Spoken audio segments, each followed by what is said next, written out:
Welcome back.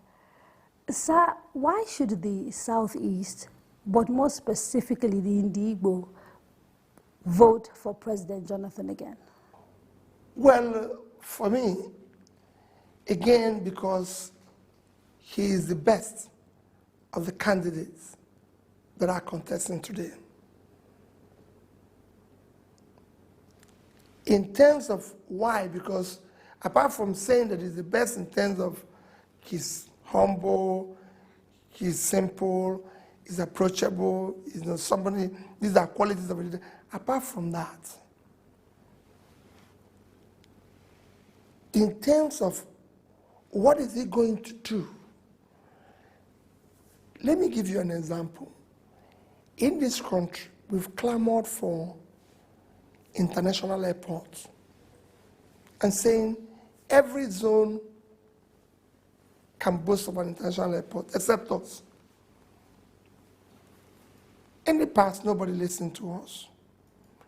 Yaradua came and decided, yes, you deserve it.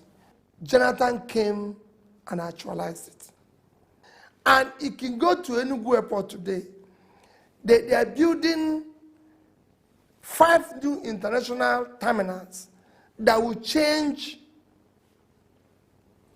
our airport and the aviation industry in this country. Because it's not happening to anywhere globally. It's one of the things he's doing economically that is fantastic. Building 5 new international terminals, 1 in Kanu, 1 in Abuja, 1 in Port Harcourt, 1 in Lagos, and 1 in Enugu. You can go and see the level of work. He's again pronounced Enugu as a trade-free zone for air freight. By the time that air terminal is finished and there's a bigger operation, these things will be actualized.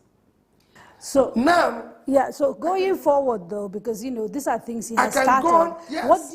What are your expectations for when if he wins elections? He's going to complete that one. Yes. Okay. And make it operational. Okay. That makes a whole lot of difference. That I can go to London from Enugu. I can go to, in fact, the last time I remember I phoned the only airline operating out of there, they told me they are filled up for 2 months. It makes a whole lot of difference. We can now go to, even to go to pilgrimage in Israel, we now go from Enugu and everything. It makes a whole lot of difference.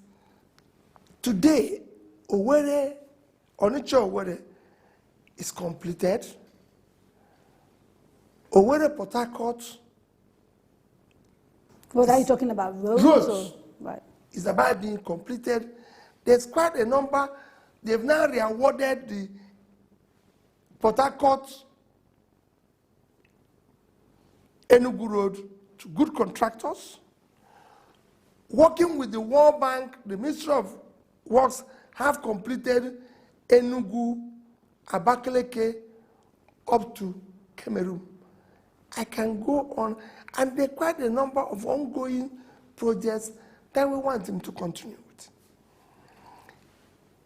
He's provided a level playing field by signing local content law in the oil industry, which a lot of our people are participating now, in business and other areas. But that bill hasn't been passed. No, not PIB. Yes. No, I'm not talking about PIB.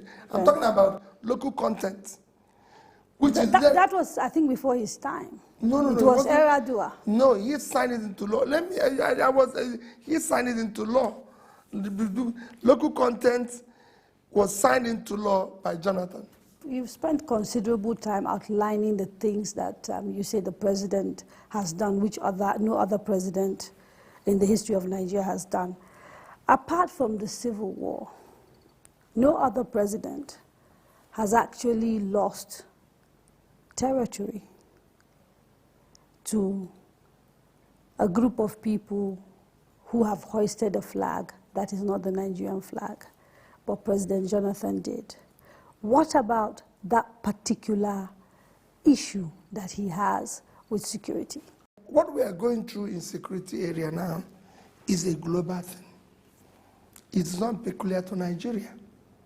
It is a global phenomenon that is happening at a time this president happened to be in power. Look at what is happening with the ISIS in the Middle East, call it in Arab countries.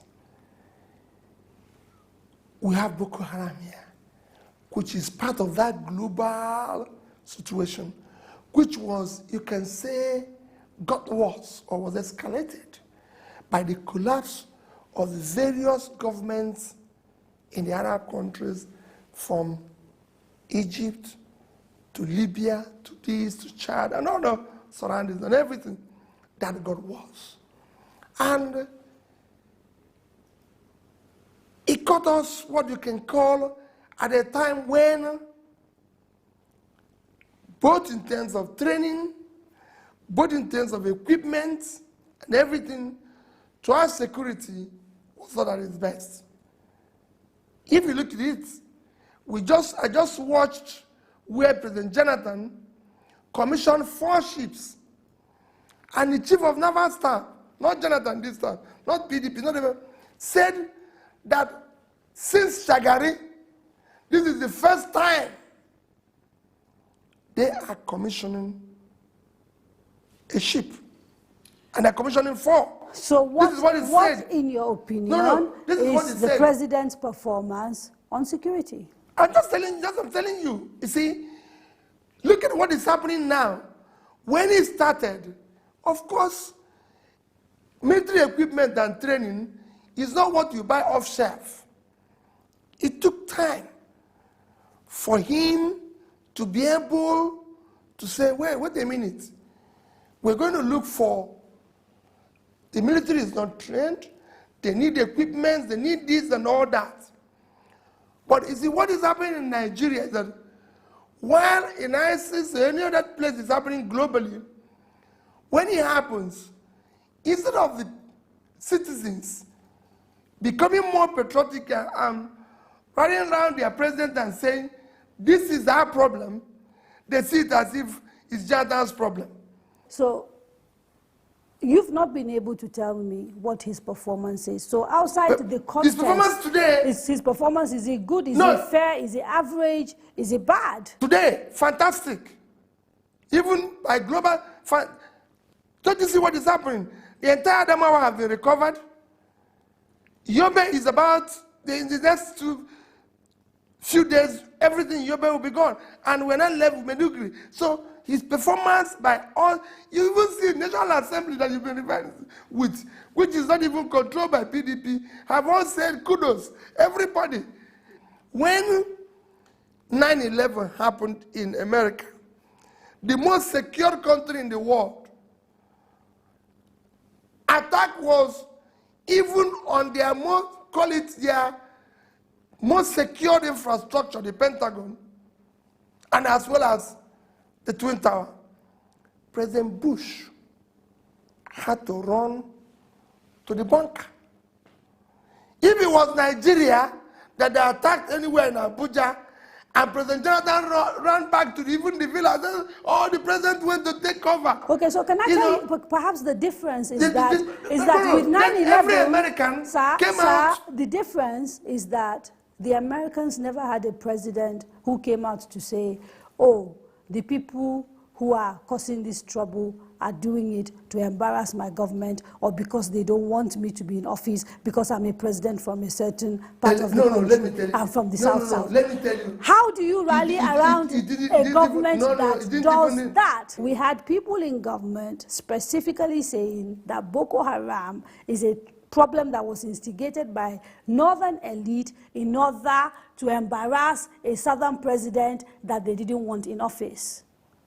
How do you rally around a president who says that? In the case of America, for example, you say the attack came from a foreign body. In the case of Nigeria, it is also believed that some of the elements in Boko Haram are Nigerians. I've not heard what you're saying, but I'm saying to you, because Nigerians are also involved, if it was people from the south doing it to a northern president, he would probably feel maybe they don't want me.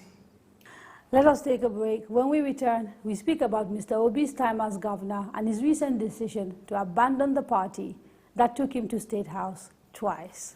Don't go away.